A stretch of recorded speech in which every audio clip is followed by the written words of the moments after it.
cook, cook. Musicians cook, cook, cook. Musicians cook. That was delicious. What's cooking, musicians? I'm Karen, and today I am bringing you my favorite pre-performance food, which is Tuna Nuna casserole. It is Nuna, not noodle, because my sister could not pronounce the word noodle when she was little, so it became Nuna. It's an old family recipe. I think it came from my grandmother or someone, I don't know. But it's super easy to make. You start off with about 8 ounces of dried elbow noodles. It's roughly 2 cups. And you cook those up. And while you're doing that, you dump in all your ingredients into your casserole bowl. Oh, and preheat your oven, 350 degrees. So preheat your oven, get your noodles going. Then you're gonna dump in 1 can of cream of celery soup into your casserole dish.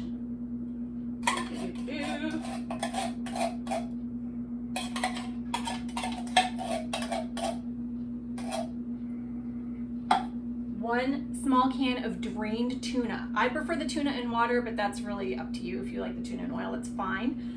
But you want to make sure you drain it so you don't have a lot of extra moisture in your mix. So toss that in there.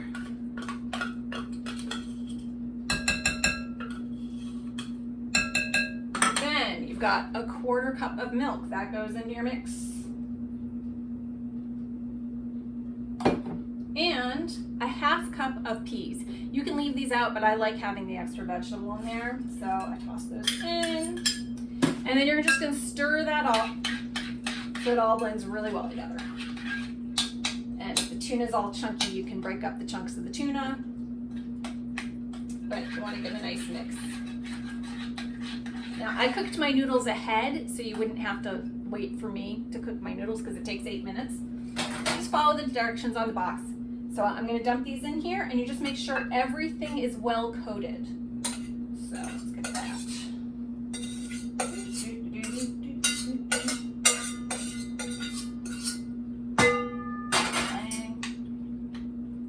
Okay, so I'm just gonna mix this all together now.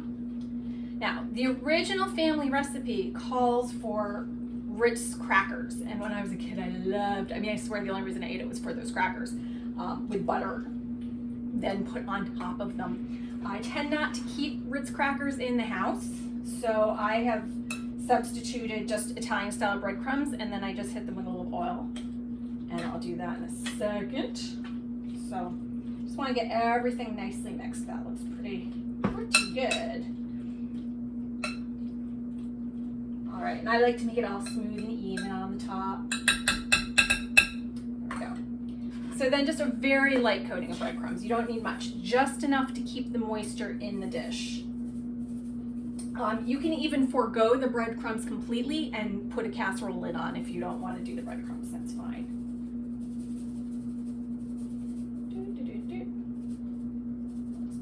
Pretty good. I use a little spray oil, find it fast. You can also use pats of butter, that works too. Okay, this is ready to go into the oven. Easy peasy. So, it goes into our 350 degree oven for 1 hour, and that's it. It's ready to go. It's so nice to make it, and it's super, super comforting to eat. So I hope that you enjoy this. If you get a chance, please check out our Musicians Cook cookbook and purchase a copy. It'd be a great way to support us, and you'll get lots of fabulous recipes to boot. So thank you. Bonus tip, if you have one of these in the house, they will make an appearance the minute you open the tuna. So I suggest draining the tuna can into a separate bowl and then letting them have a little tuna water as a special treat. It's her favorite part of the recipe. Musicians cook.